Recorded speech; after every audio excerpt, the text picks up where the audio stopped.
insanity, a topic a lot of stories like to touch on.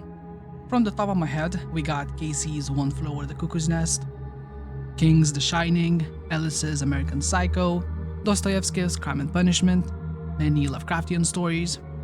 On the big screen, we have seen Shutter Island, Jacob's Ladder. Okay, I can't think of more movies, and looking up would kind of ruin the point of the whole top of my head. So let's move on to games, where we have seen insanity being touched on in quite a few interesting ways. We got Amnesia's monster-observing detergent. We got the crazy effects of Eternal Darkness. You get my point. Madness and insanity are quite beloved tools used in stories in many different mediums. But, hands down, my favorite story that utilizes insanity is today's subject. Let me introduce you to a cult classic game you probably never heard about.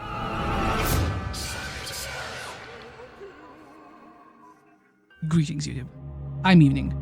Once again, I am back to talk about another point-and-click adventure puzzle game. Sanitarium came out in 1998, which is why right now, we are trapped in a 4x3 video resolution for that sweet, sweet immersion. Faster rendering for me. It was developed by Dreamforge Entertainment, which was previously known for, I guess, RPG games? Well, what matters is that Sanitarium was successful. It sold over 300k units. It was a commercial and critical success. It was so good actually that the team behind the game were given the opportunity to develop a new game in the legendary Myst series, until Ubisoft took over. Around the same time, because of publisher issues, the studio was dissolved as well. I swear. At this point, making a good point-and-click horror game is as risky as making an immersive sim. You are just destined to close down afterwards, no matter the success. As always, there will be spoilers, so if you want to experience one of the best point-and-click adventure games with a fantastic story, go play it now and come back later. Everyone else who is willing to stick around, let's jump into it, starting with the opening cutscene. Fun fact about it, it was originally synced to the Metallica song of the same name, hoping they'll get the rights to use it, which didn't happen, sadly. But nothing is stopping you, at home, from trying to sync up the opening with the song. I of course can't, cause, copyright.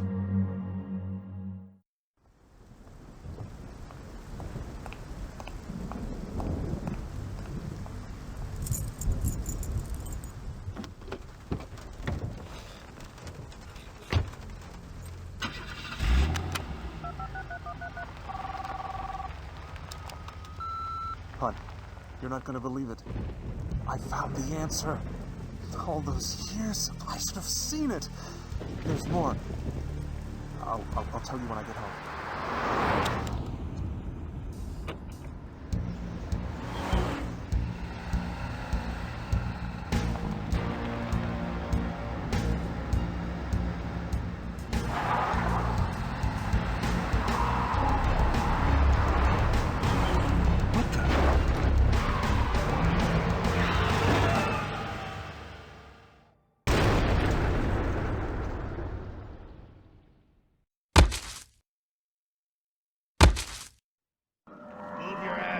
Come on! That generator's got her. The fire's gonna spread.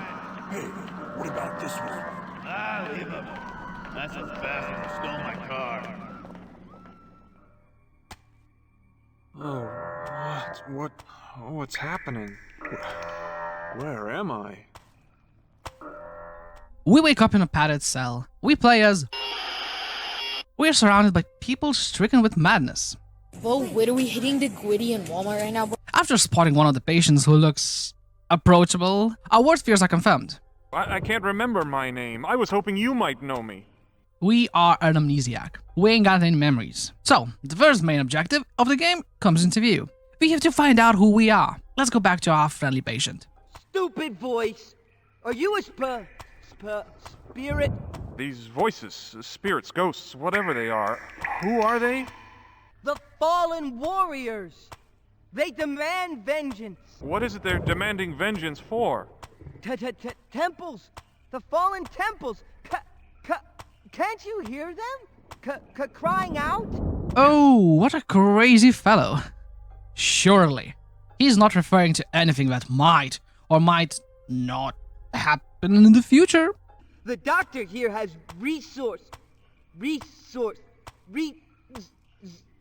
he's very good, Dr. Morgan. He says I'm lucky to be here, and so you must be lucky too. Good for you. Well done. We also get the mention of a name, Dr. Morgan. This seems like our best bet. If anyone would know who we are, it would be a doctor. Thanks for the talk, friendly lunatic. In the middle of this semi-circular room filled with patient cells, we see a statue of an angel. The light shining behind it gives it a very sacred look. There's some sort of locking mechanism in the base? That's strange. Why would you need to lock a statue? You stupid people. A statue can't escape. In one of the rooms, we meet Lenny, someone who seems familiar to our bondage amnesiac. Why are you here, Lenny? Can you tell me that? I was very, very bad. I ate some pumpkin pie. It came from the patch. Where is everyone, Lenny? Where you should be. You should listen. Mother made them all go away. It seems our friend here is stuck in his childhood memories, talking about pumpkins, pies, and mother. Near the stairs, we meet Martin, a man obsessed with killing bugs. Damn bugs are driving me crazy, but I'll find their hive one day. Doc Morgan's a great help. We'll squash them, and that'll be that. No, I don't see any. Maybe they're not real. Are you serious? These blood-sucking insects are bent on destroying the world. Well, look at them. These aren't normal bugs. These is robots. Little eeny robots. Hey, who are you? Oh my god, don't! After seeing a man die, we are confronted with the situation in hand. There is a ticking time bomb, aka the generator, that could explode at any moment. In the middle of the semicircle is a watchtower, which may have a way out. We must hurry. First, we steal a towel. Then, we rappel down the power cable like Indiana Jones.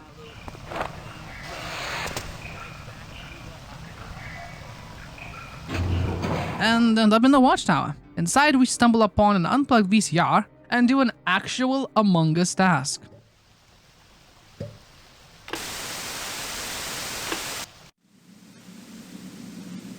Can you hear me? It's Dr. Morgan. Your delusions almost took the life from you this time. My face, it's in bandages. Where am I? Who am I? You must have thought you had somewhere important to go when you stole that car. Oh, no. You did a lot of damage to that face of yours in the crash. I'm sorry, I can't believe. No apologies. All we need is your best effort. And before you can give us that, you need some rest. Bruce, help our lad back to his room. Don't worry, son. We'll talk again soon. We learned that we stole the car, crashed it, and ended up in this situation.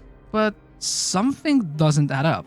If you remember the first cutscene, our amnesiac here didn't look like he stole the car. It was more like he jumped into his own car and then had a conversation with someone. These are not the actions of a thief. So now the question, was the cutscene a lie, or is Dr. Morgan lying to us? Well, we need to meet him to understand more. After the short circuit, both the safe and the filing cabinets are open. Convenient.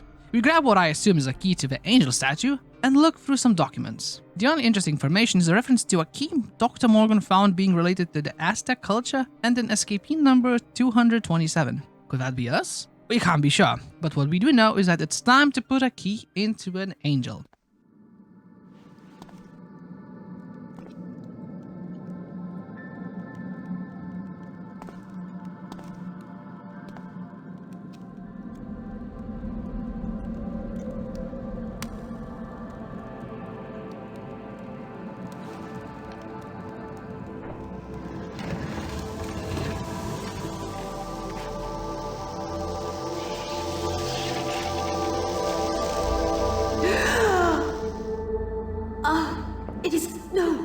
It is so dark.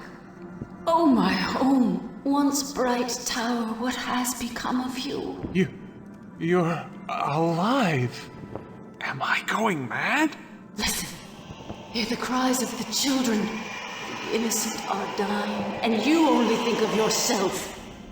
Can you not see the light of heaven has dimmed? What can I do? Seek the truth.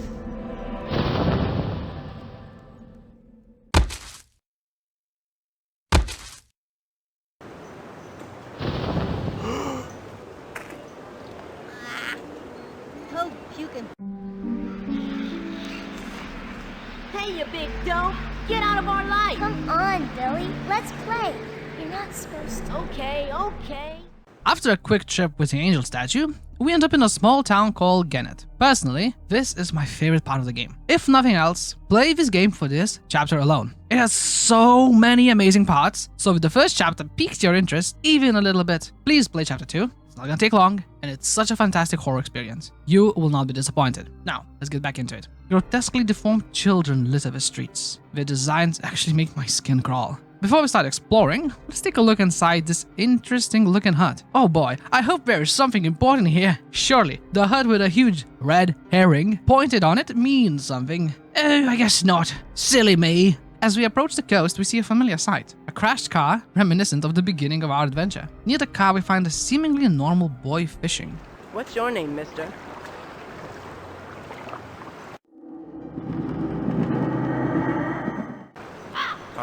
I can't remember my name. Oh, I'm sorry to hear that. I'd like to talk with you, but I'm not supposed to speak with strangers. Ooh, what was that? A memory? It seems Timothy here doesn't want to talk to us because we are strangers. Good boy. He has been well taught about stranger danger. I would say, look at me. I look like this Count Joshua Graham. But looking at the other kids, I might not be so intimidating. Let's go meet some more kids. Here's Pegleg and another memory.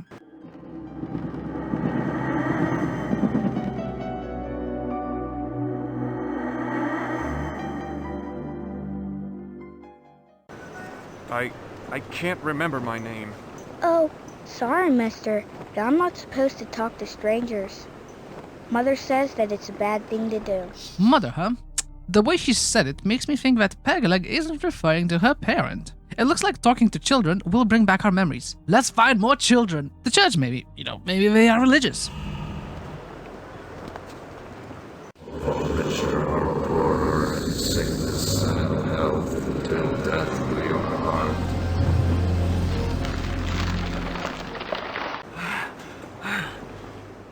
Well, that's an interesting cutscene. Since I have the power of hindsight, I know this will be important in the future. So just keep in mind this little scene for when we discuss the game a bit deeper. While looking around, we find Marty Jones and we remember.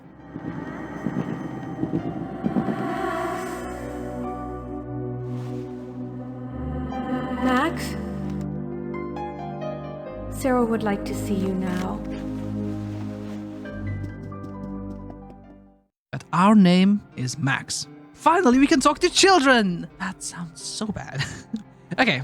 Be careful. Mr. Pig is almost broke. So you say Mr. Pig is almost broke. Let's give it a try. Ouch! Nice. That will surely come in handy. I don't know when are we gonna use a giant pig, but okay. Now that we know our name, let's get back to the other kids. Well, we talk a lot, and they are all repeating the same things more or less. So let me try to summarize the important parts. There are no adults. They are all gone. To quote the children, their pride leads to destruction. God made them go away. Adults are bad, at least according to Mother. Mother was sent here by God to protect the children from the disease of meat. Mother is behind the terrible appearance of the children. She has changed them. Bad children who don't follow Mother's rules end up in the dreaded pumpkin patch. Which reminds me, didn't one of the patients in chapter 1 mention pumpkins? In the cemetery, we found a group of children playing hide and seek. We also nab a crowbar here, which we used to open up the boarded up elementary school. Jesus Christ, Max! No need to be so aggressive. The school is full of corpses. The corpses of the children's parents. Let's go back to the cemetery and play some hide and seek. Our prize for winning would be the key to the town store. So, let us find some children. Oh my god, everything I say sounds so bad today. There you are.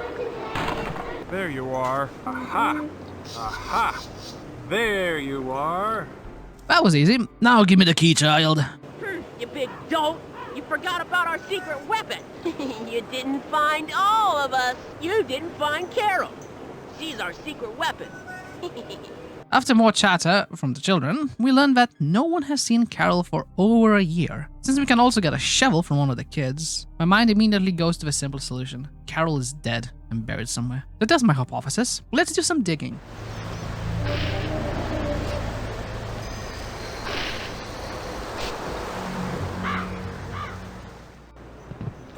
We let the kid named Lumpy take Carol's corpse. I hope he doesn't do anything too drastic with it. And Max goes to get his prize from Dennis. Using the dirty key we got from digging up a child's corpse, we open the store. Inside we find some files describing how the Reverend became the mayor and stopped people from touching the overgrown vines. How a meteor hit the town, and, most disturbingly, a snippet about how child abuse charges were dropped. Oh god. These children really did suffer at the hands of the horrible adults. Maybe it's for the best that we're all rotting away in the primary school. Bastards. We also pick up an empty gas canister. Before we move to the next area, let's do a little thieving. We distract the fishing child, steal his rod, and fish out a metal cross that has been charred by lightning. It will come in handy in the future. Using the pig we pulled out of the ground earlier as a stepping stone, we make our way to the other side of the broken bridge. We are now in the pumpkin patch. On the other side, we meet a girl who is half worm, whatever that means. This girl's eyes are missing. Oh, in that way. Let's ask her about the pumpkin patch we're about to cross. My name is Maria. Maria Santiago.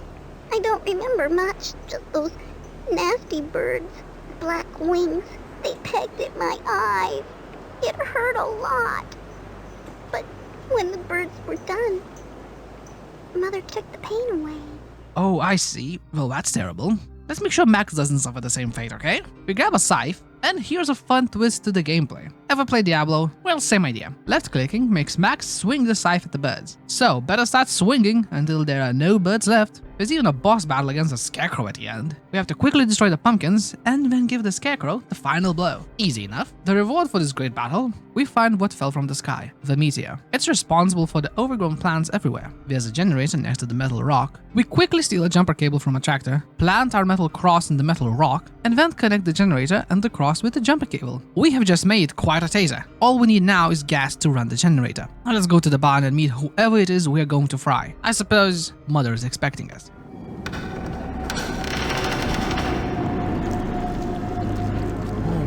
God!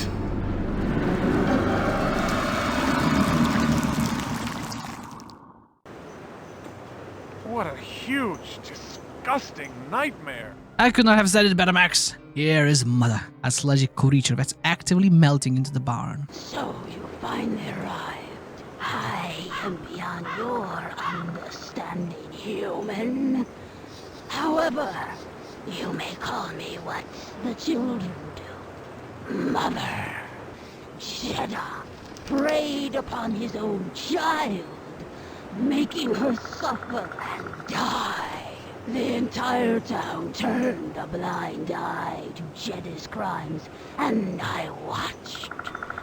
The people's vicious disregard for Carol's safety was no less a crime than her father's. So you killed them? Their own inner chaos would have destroyed them eventually. I only expedited the event, set things in order. The children still have some innocence, which, with some reconstructing on the cellular level, I will cultivate in order to give them salvation. And you think that you can offer them salvation? What conceit! It is not conceit. After I complete their transformation, the children will be one with me forever. That is their salvation. My form is superior in every way to your weak flesh. You impudent wretch! I've got to kill that diseased monster before it kills the children. Let's grab the wrench and get the gas. That nightmare beast shall die real soon. I'll make sure of it.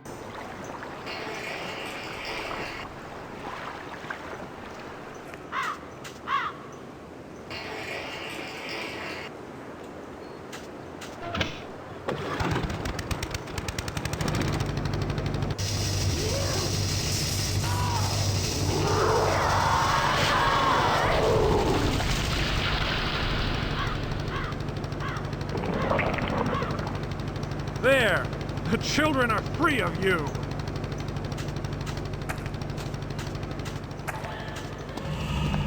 That's it! We popped her like an annoying pimple. With her death, all the vines have wilted and we can finally leave.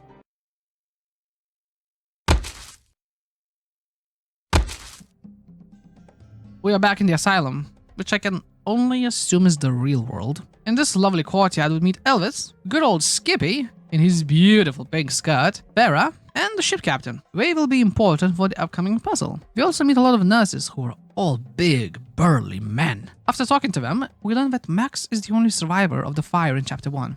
Tragic. There's also a woman in a long brown monk's cloak. Talking to her brings back a memory. Welcome back to the States, Max. I've already managed to assemble a team of top researchers in Mercy, but I'm especially glad that you finally decided to accept my offer. Dr. Law. We were a doctor? The woman also tells us about her friend Craig, who is gone now, and she tells us about a church behind her. Inside we find Norm, a man with his hands chained to his feet. Okay, I'm not one to kink shame, but in the middle of the day, really? And Preacher Bob. They are in a bit of a pickle, as a shameful theft has taken place. It's up to Max to help them and find the missing cross. In a hut with a record player and lots of different records, we find Dr. Morgan. Apparently, Morgan doesn't really reveal anything interesting here, so let's leave him and move on. But when we turn on the radio, we hear something very strange. Active only in newborns, DNAV goes on to deform, cripple, and kill victims within a few years. DNAV. Anyway, here's the puzzle. There are 4 vinyls. Each one corresponds to the patient we met. Depending on which song you play, one of them will burst into a dance number. First, we want Skippy to dance. Under his tutu, lay the missing cross. Lovely, just don't smell the cross. Trust me. As a thank you from the Holy Bob, we get a powerful staff, which we instantly use to break open a pipe box. Here we find a Bioshock hacking minigame. As a result of our messing with the pipes, the dry well is once again full of water. When we look into it, we see the silhouette of someone. My spirit has been so dry. I do not know you, sir, but I thank you.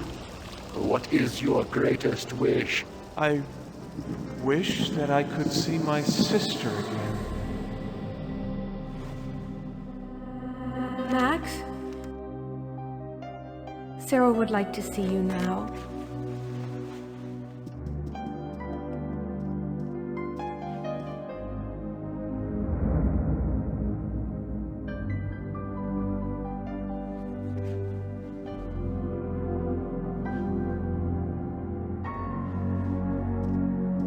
Hey, Squirt, feeling any better? I don't think I can go to the circus this year. We'll go next year. Can you do me a favor, Max?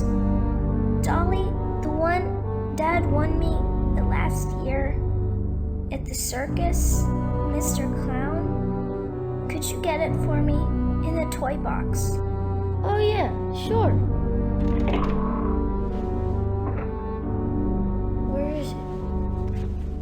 Where is it? I can't find it, Sarah. I can't find it. I can't find it.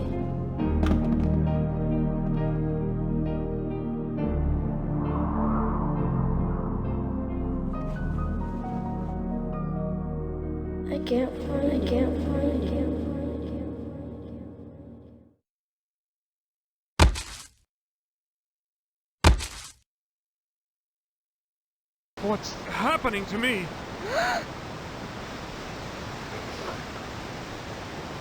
We start the chapter by transforming into a girl. I think things are about to get a bit silly. Before us lies passed out a drunken, rotund man. Judging by his clothes, he is an owner of the circus, with a truly devious accent. My name's Sarah.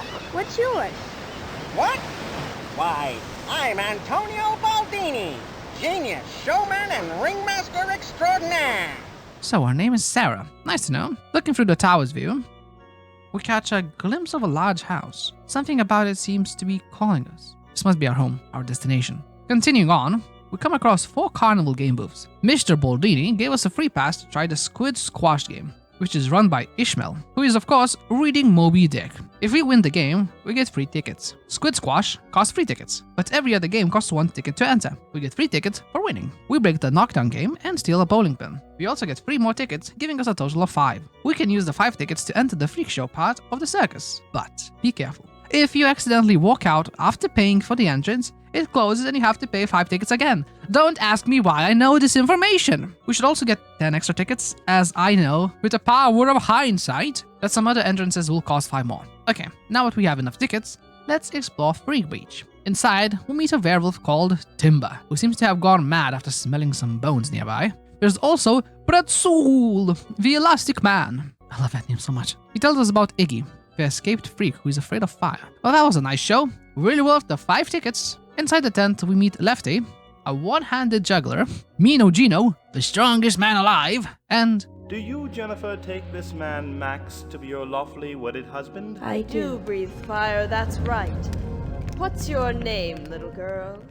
Max's wife? This is Jennifer Lang, aka Inferno. She promises to teach us the art of fire breathing if we bring a fuel. We don't have any fuel, but we do have a bowling pin that we can give to Lefty. In return, we get one of his balls. Hell yeah. Behind the circus, we find a family of townsfolk. Well, what's left of them. The kid tells us that good old Mino Gino keeps writing love poems to Inferno. Aww. We confront the big man who's just afraid to show his feelings. We give him some great advice, of course, and suggest that he should tattoo her name on his body. This will surely win her over. We visit the tattoo parlor, where, while the artist is distracted, we steal a dirty needle and a bottle of alcohol, which we use as fuel to learn fire breathing. Oh, we are a natural. I love being a fire breather. On the other side of the beach, a house of horrors awaits us, but we are too short to get in. Unless we use the ball we got from Lefty to give the clown cutout a nose, who, as a thank you, lowers the height requirement. And after paying the 5 tickets we have, we get in.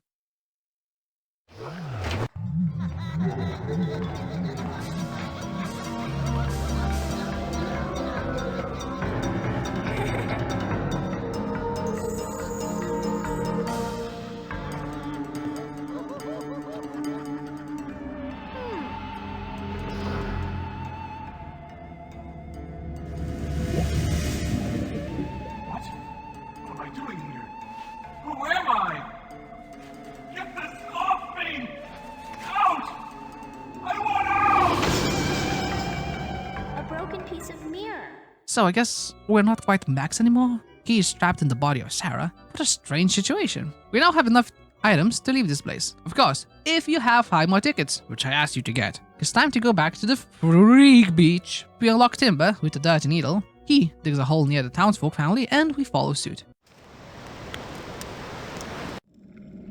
Timber! Timber!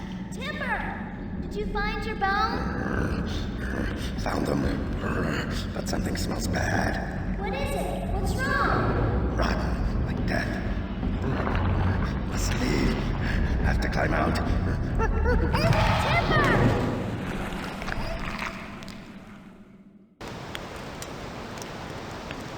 Much like the Scarecrow fight in Chapter 2, Sarah has to use her firepower to defend herself against Iggy, who turns out to be a half-man, half-squid creature. After killing the monster, we escape the cave and end up in the basement of our house.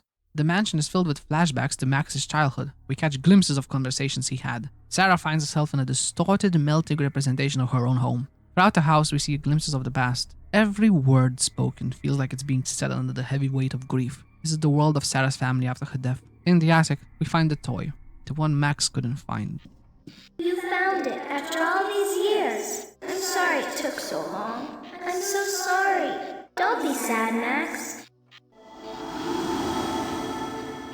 I thought I let you down when you needed me most.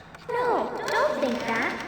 You could never let me down. You're my hero. Hero? You're trying to save all those kids. I know you can do it. I love you. I love you too.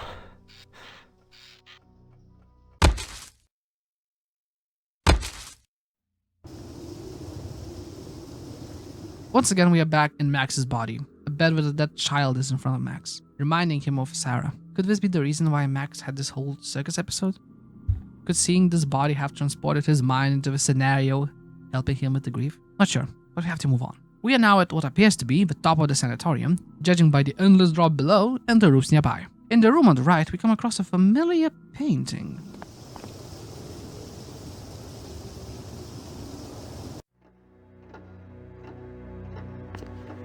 Impressive, isn't it? Yes. The artist really captured his strength in this pose.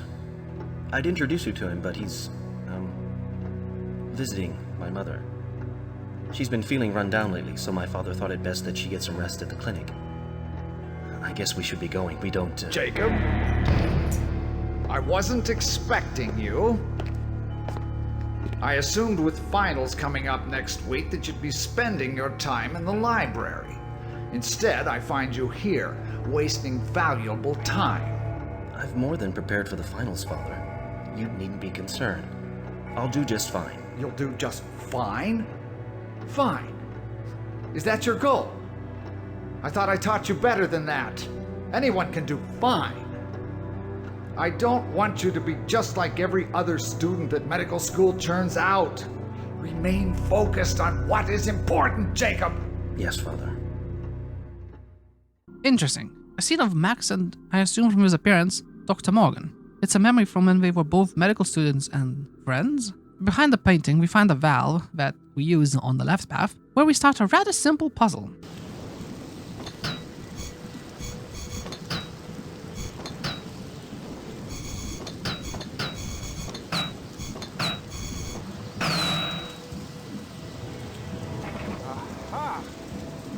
And with that, we unlock the middle door.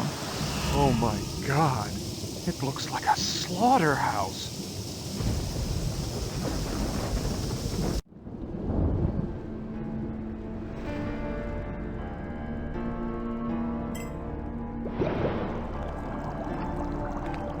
Damn! Here, let me help you. I'm such an idiot. Patience is the key, Max. Never let the problem get the better of you. You know, I wasn't always this brilliant. I don't believe you. Oh, I used to botch my lab tests constantly, but I stuck with it and learned from my mistakes. You're my brightest student, Max, and you have the most potential out of all your classmates. Oh, come on, we still have a lot of work to do. So, I was wrong? We were not friends and classmates with Dr. Morgan, but we were his students, I guess? Or at least we worked under him. I'm not sure. The room before us is a mess. It looks more like the work of a butcher than a doctor. In order to continue, we have to find the secret code hidden in these black boards, filled with Dr. Morgan's ramblings. The way this works is that we can use the first capital letters of each sentence to build a word. The first board gives us salvation, second one, the youth, and the last one hides the words, he hides too. And when we put it all together, we have the code. Youth hides the key to salvation.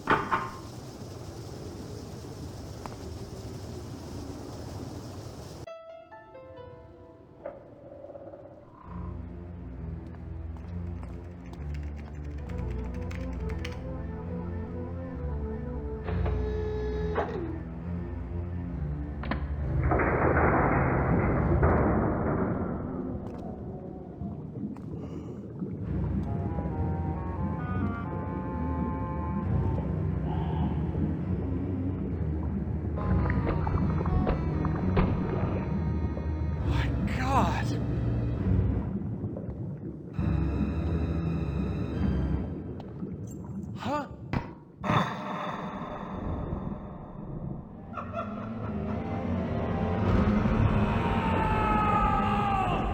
There you are. Been wandering again. You know you can't come in here. We've been through this before. If you ever want to get better, you have to let me help you. I know all this must be confusing to you, even frightening. But this work is going to help so many people. Sick people. People with no hope. No! No! Calm down. You're going to hurt yourself. Those straps can hold a man twice your strength.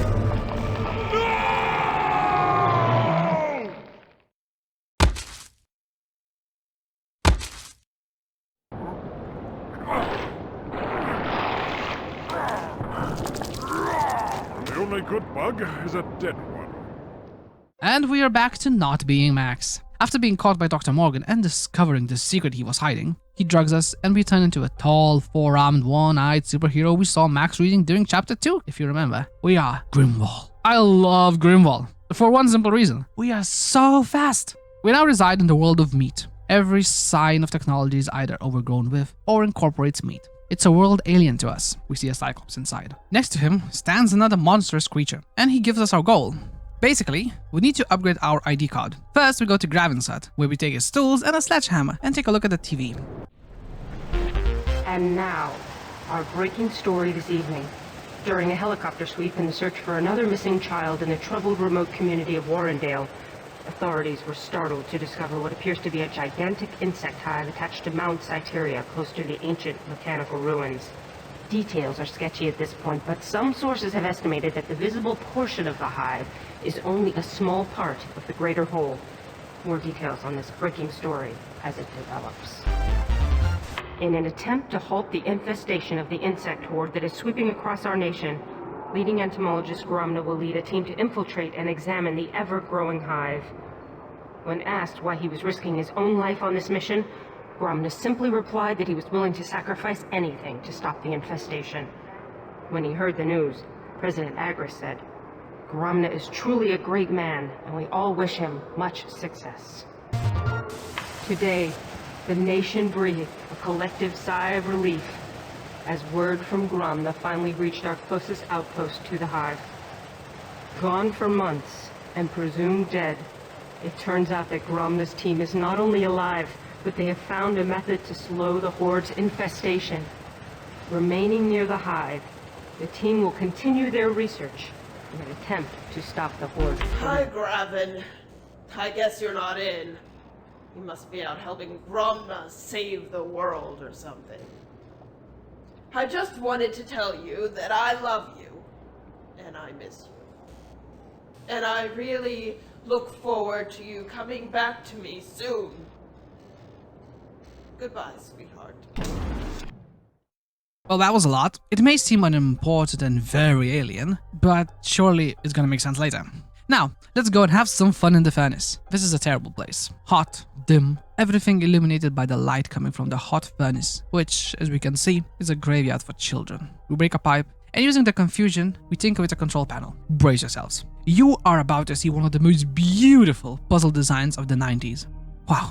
Now, I'd love to explain how this puzzle works, but it would take a bit too long, and to be fair, I don't quite understand it myself. It looks amazing though, which is good, because you will probably be looking at it for quite a while. All you need to know is that your task is to create the code shown on the left, using the fly's wings and the buttons down below. Good luck! After shutting down the furnace, we have another chat with Graven. There you are. I was beginning to get worried. That evil machine will be silent for a while. Evil? It's just a furnace. Isn't it? The thing was burning children, Graven. Cyclopean children. What? But how can this be? Gromna would never allow such a thing to happen. He's my mentor. A brilliant entomologist. He'd never. I tell you it's true, Graven. Something is terribly wrong here, and I think that this Gromna person is somehow involved. You must help me. I'm sorry, but I can't. Not unless you have some physical proof to back up these wild accusations. That was a lot of interesting information, huh? Well, don't worry about it. Let's upgrade our harness and then...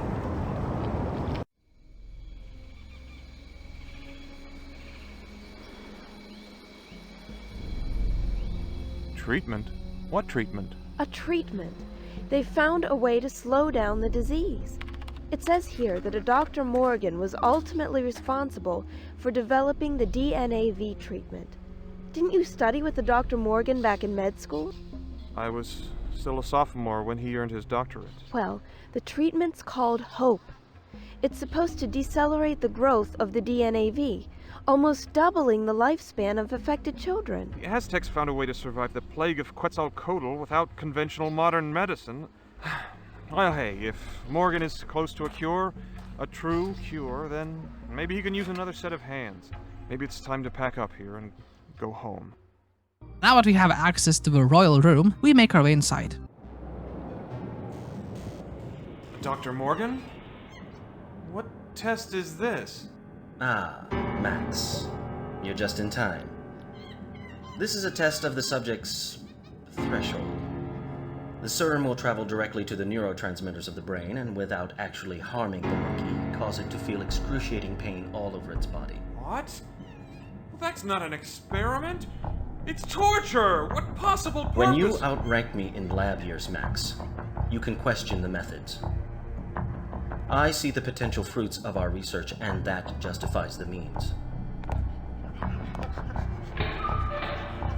A valuable lesson in scientific research, Max. In layman's terms, you can't make an omelet without breaking a few eggs. There, we meet a bug cyclop mutant. What are you doing here? My duty to the Queen. You can see from his speech that Token hurts him. He tells us that he was part of the research team sent here with Gromna. But Gromna betrayed him. He turned him into this monster that's neither a cyclops nor a bug. This was done to gain immortality. But the biggest victims of his experiments are actually children. Once again, we come back to children. Disturbing. We cut down one of the children with such amazing speed and show it all to Gravin, who gives us access to Gromna's pod. Inside we find vaults filled with his mad scribblings and a safe. Reading these scribbles gives Gravin the idea of trying to repair a machine at the edge of the hive, but he needs our help to gather the missing parts. New mission acquired. We open the safe and discover a sound generator inside. Good-a-roovy! We return to the royal chamber and use the sound generator on this little nub, and suddenly we are swallowed by a huge, anal opening looking thing. Boy, do I love fleshy architecture. Hello, my children. Yes, Father is here.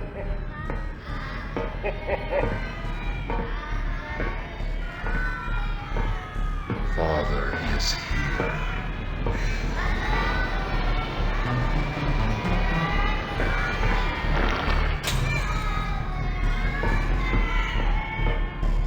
Yes, my children.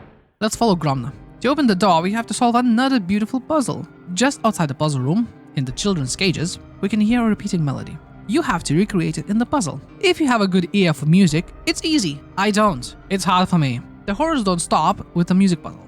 On the second floor, we find children that are being drained of their life force, while also being held in a position that reminisces of a crucifixion. Chilling imagery. Here we find a piece of machinery that Gravin needs. As we go higher, we catch a glimpse of Gromna and the insectoid queen giving a televised dictator speech. Kinda cute. We go back to Gravin and throw him the machinery part as the bridge to the machine has collapsed. Then he turns the machine on, another memory plays.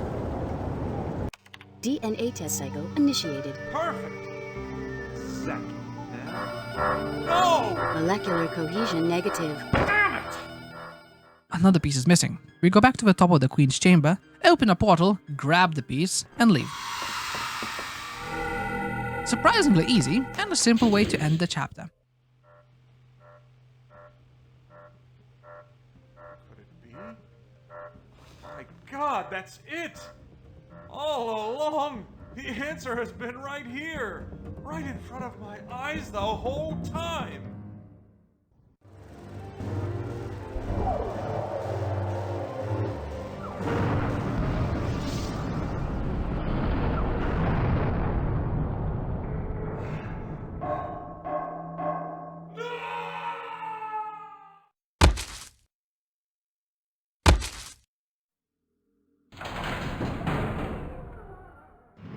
And here we are, once again with Max, in a morgue?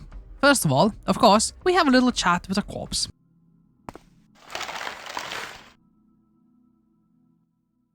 Beware, Max.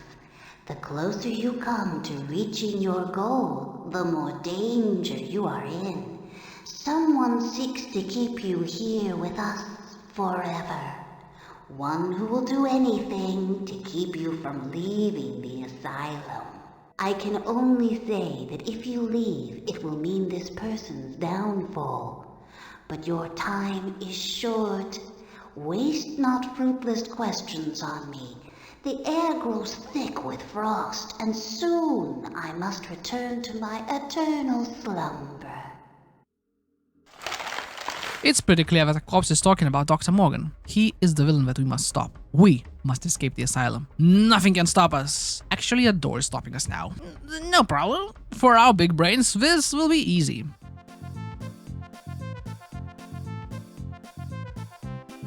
Like I said, easy.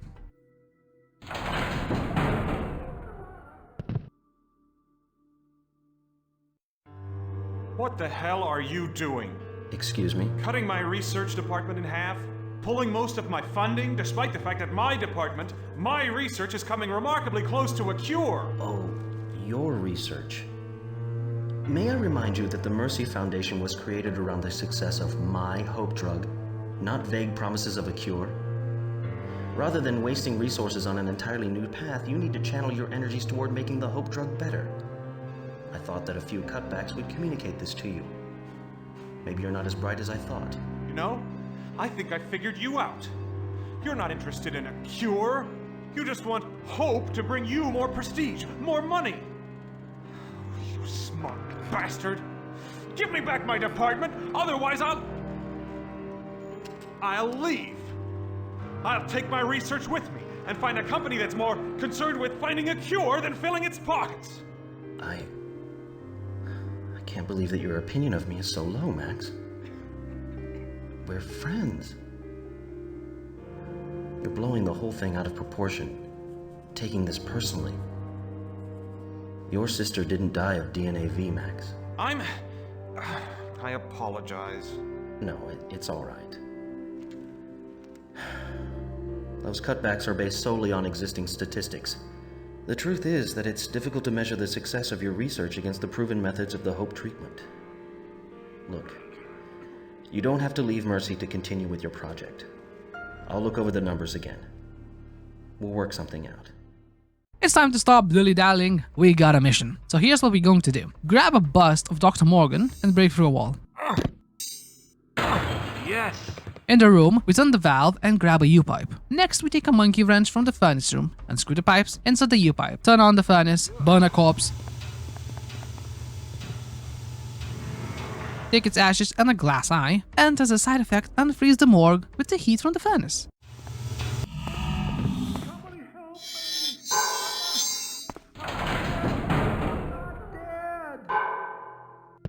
Where is that coming from? Someone's alive in there. I'm not dead. The cold. Oh, please no. An old man. He looks cold. My name's Arthur. Arthur Patrick. Yes, that's it.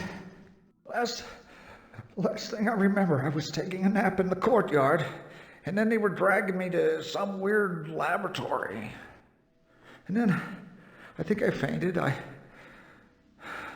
They must have thought I was dead. Next thing I knew I was in that drawer. It scared all to hell. Being in that drawer is enough to scare anyone. Darn right. Dark and closed in. Terrible cold. God, that awful scratching. Interesting. You say you heard scratches? Before we go any further, let's use the ashes we have. We rub some ashes on the gravestone outside and we get a name. Paul Stark. Now, let's go back to the scratches.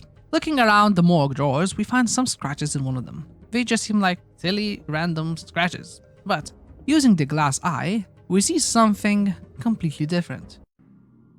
There once was a man who planted a tree and spoke to it daily in reverent rhymes. Before the man died, he shared it with me. The rhymes I have spoken to the tree many times. Approach it with caution and whisper these words. Speak to me, tree, lest your eyes nest with birds. Open sesame! I think that's what the puzzle wanted us to say. So, the tree is a bit of a pain in the ass. But when we mention the name we found, Ball Stark, it relents and moves away. We take a crystal, use it on the ray of light, and open the door. Well, Max, I don't know how you found me, but you're too late. I'm leaving now. Leaving you here with the rest of the dead people. Damn you, Morgan! When we turn into a statue, the chapter finally ends.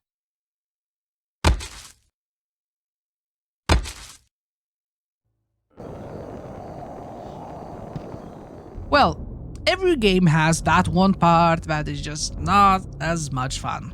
Here is Sanatorium's Blytown, the Aztec chapter. We are now Olmec, the Holy Warrior, summoned here to stop Quetzalcoatl. Once again, Max turns into someone who is, in a way, a hero. But Olmec is the opposite of Grimwald. He is slow and very blunt in his speech. Still your tongue, old crone. So this chapter is the most confusing in terms of puzzles, as a lot of it involves talking to people, remembering certain parts they mention, and then remembering patterns and all of that. So, for the sake of simplicity, I will just cover the basic parts of the chapter and not go too deep into it. Let's start. There are 6 ghosts. You can only talk to 5 of them, as one is out of reach for now. One of the ghosts asks you to give a medallion to his wife. You meet a man who has the medallion and threaten him to give it to the widow. He also complains that his daughter is dead. We tell the ghost that the job is done. We can now enter the temple. Inside we find a child.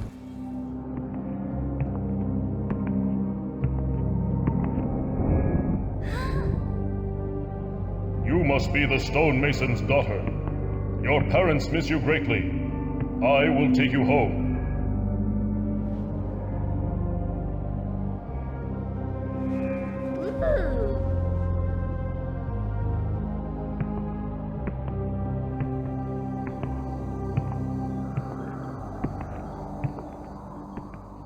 We take it to the man that had the medallion. Nice.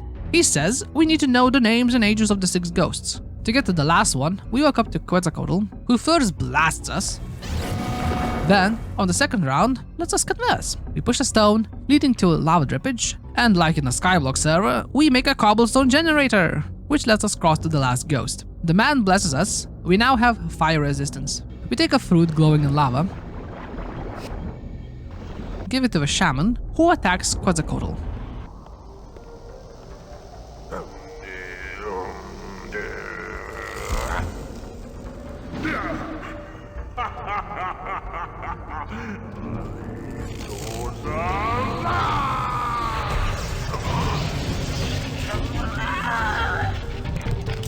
The shaman dies.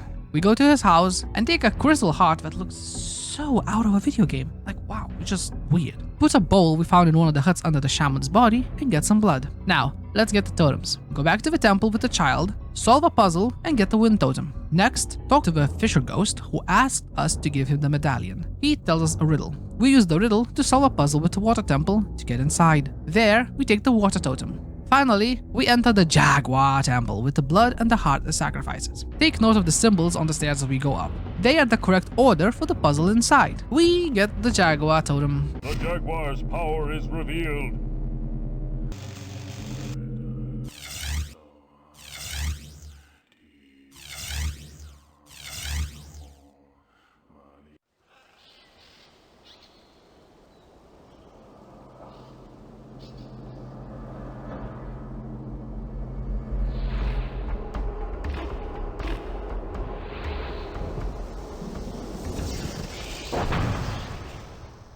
Once all the totems are in place, the floor crumbles and the second part of this chapter begins. The maze.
this time?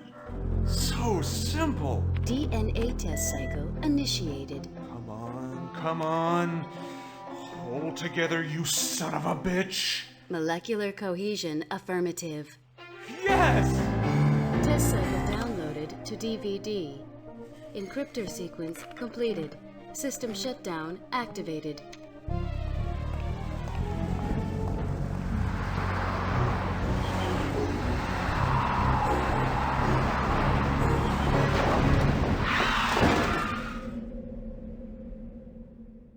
So now we know what happened to Max.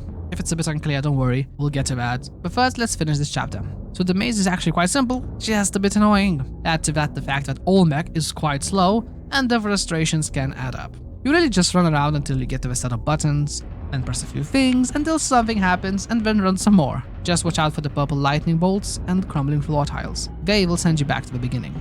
And that's about it. After some trial and error, we reach the end. The death mask of Quetzalcoatl. We rip it off and enjoy the end of the chapter.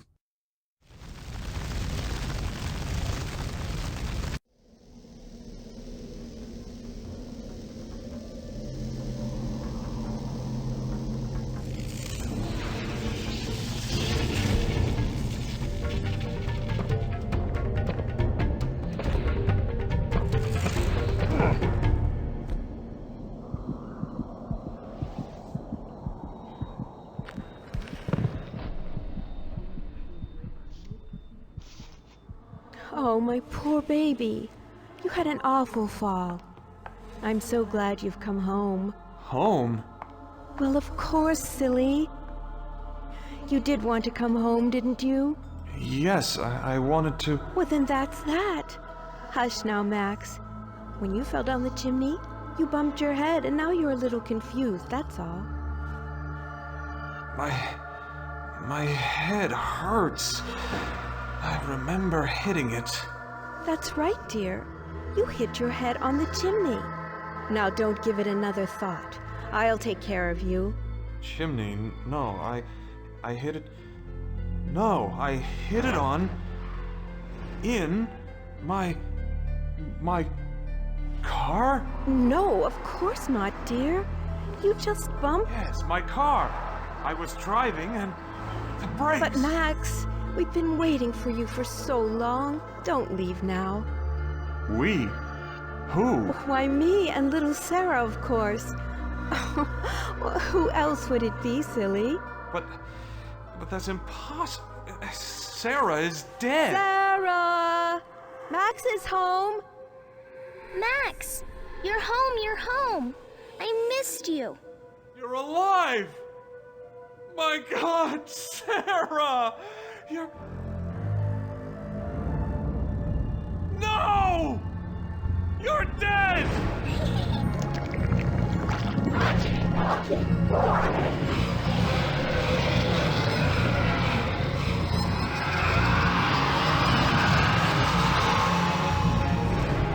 Your tenacity is quite remarkable, you know.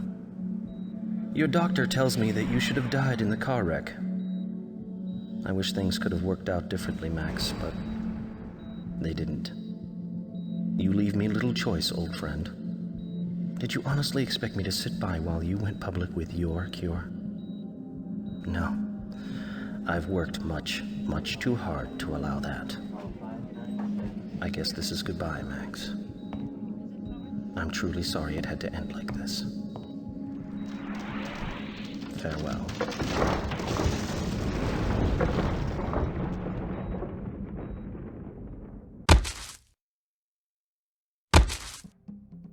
It's time to end this. We now have the power to change. We are unstoppable. Just saying, but it's best to use Grimwald whenever you can, because damn, that boy moves fast. So now that we know this is all in Max's head, all the chapters we have experienced before begin to melt into each other. This is our final hurdle. First, Olmec does a little Simon Says with the pumpkins. After we succeed, the children get to feel the fires of hell, and they collectively turn into a human skull. Cool. We return to the graves behind us, where we see the headless ghost of Judd Driscoll. We give him the skull and get a statue head in return. Next up, the little hut that looks like it's from the hive. We break one of the windows, grab ourselves a sharp insect arm, then take this little sound disc and reveal a grate. Perfect size for Sarah. We go up to the roof and cut off the torso. Carnival time! We hit the machine that reminds us of squid squash. Red, yellow, green, blue. These are the colors we press in the clown's mouth. And now we have another hole for Sarah. We pick up a wing. Next, we will use the power of trial and error to solve this little puzzle that causes the statue to dissolve. Also, in case you haven't noticed yet, the background is Max's face. A very nice kind of box, I might say.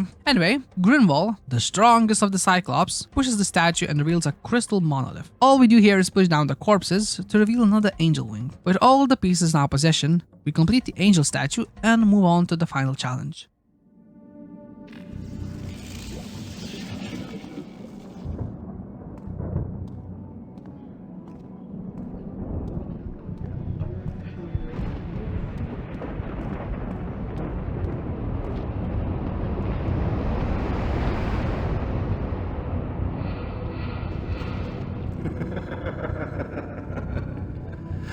You've come far, Max, but I'm afraid it ends here, old friend. As for these, you won't need them any longer. You failed the children of the world, as you failed your sister when she needed you most. You don't have the courage to save them, nor the strength to do what's necessary. You failed everyone. As I've told you countless times before, Max, you've always been your own worst enemy. Right, this is quite a difficult puzzle. First of all, there's a time limit. You have to hurry before the poison spreads all over your body. Now let me explain how the puzzle works. Your actions will be mirrored by your dark self. What you have to do is grab the glowing balls, which represent one of our transformations, without stepping in the ink. The pattern of ink changes at intervals, so you'll need to remember the order. And that's about it. You gotta hurry and remember the patterns. As you take the essences, Dark Max becomes more and more transparent, and the floor crumbles, revealing the true face of our protagonist, no longer hidden by the bandages. When we break Sarah's orb, the game's final cutscene congratulates us on our victory. Congratulations on completing the game. You're my hero. I love you. The shadow is gone. You failed, Morgan. I'm gonna live! Enough games, Max. This ends here, now. Do you know that the poison will soon condemn you to darkness forever? Lost to your doomed world. Lost to your wife. Lost to your unborn child.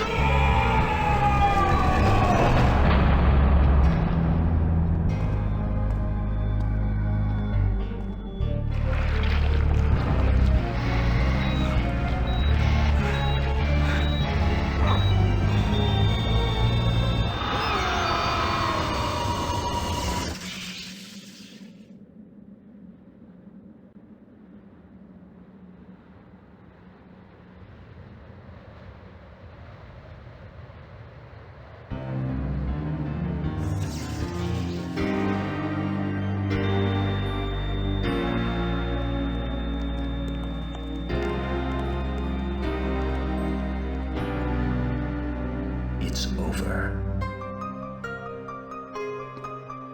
I'm back. It's over.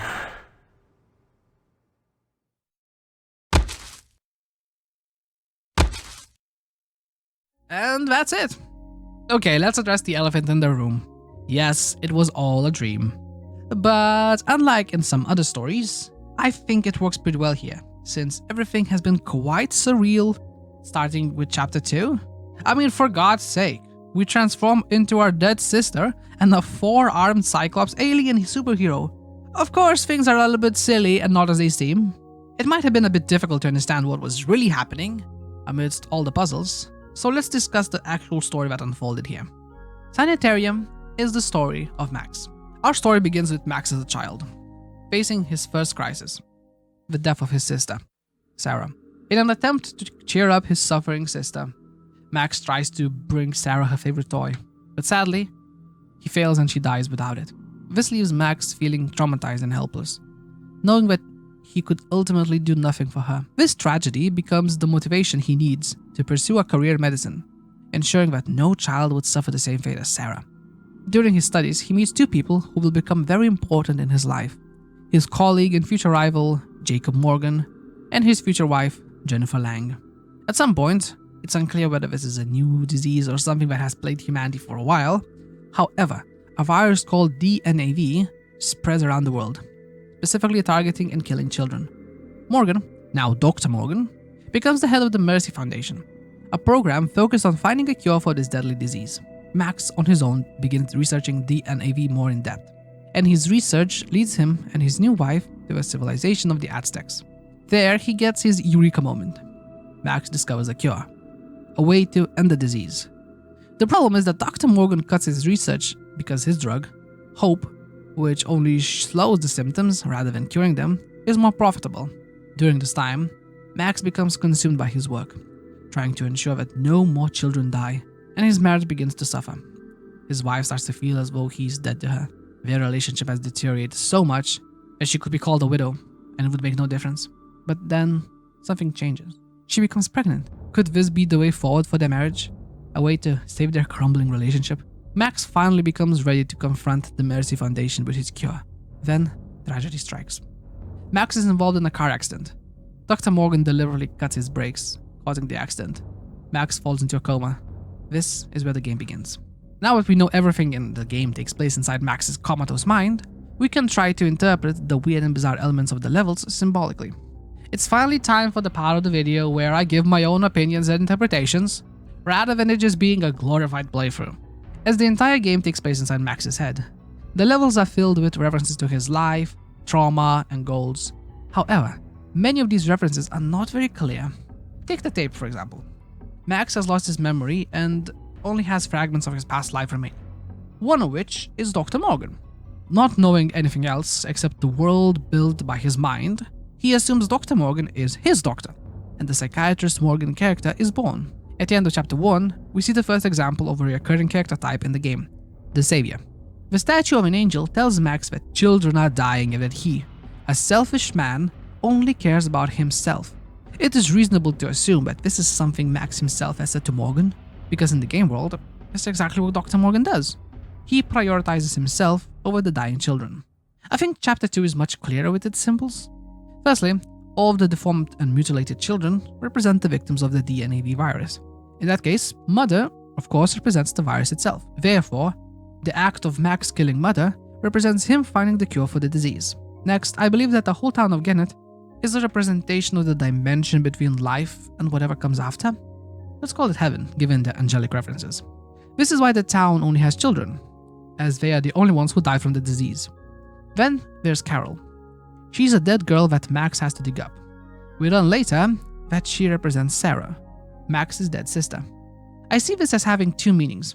On one hand, in order to fight the disease in his life, Max had to confront the traumatic memory of his sister's death.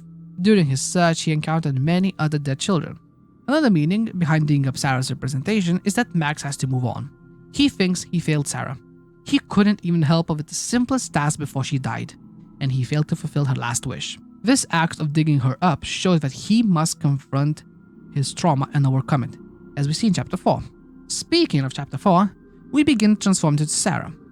In his book Medium of Gameplay, Chad Michael Kilgore talks about Sanatorium and about the transformations of Max.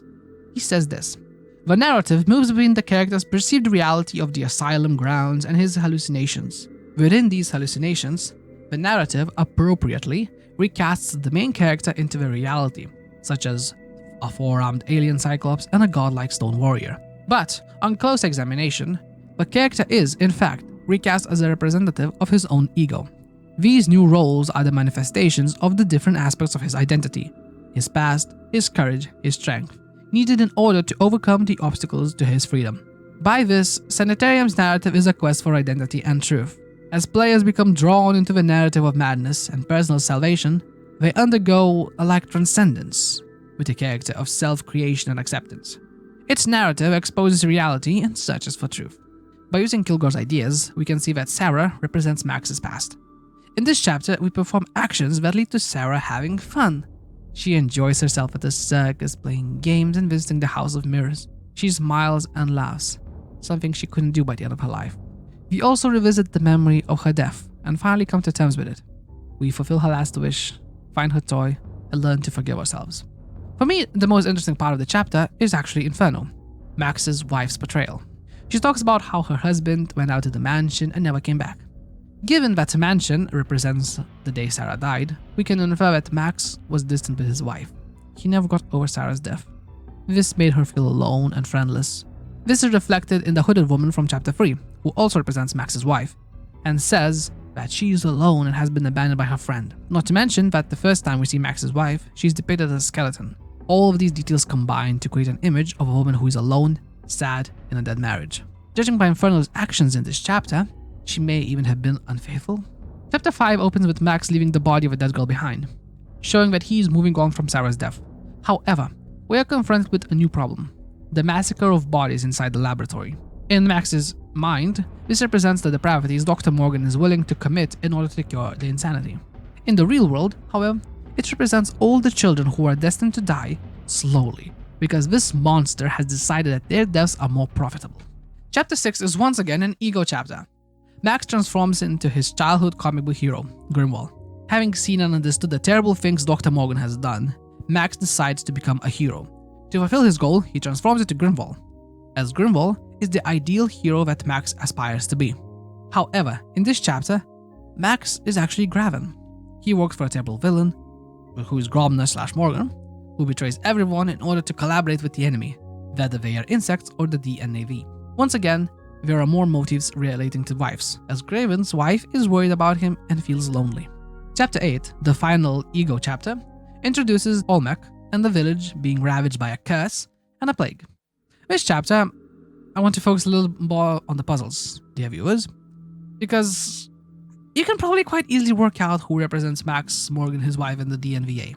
As I mentioned previously, the puzzles in this chapter are the hardest and most tedious ones, requiring a lot of memory and a lot of trial and error, and I think there's a reason for that.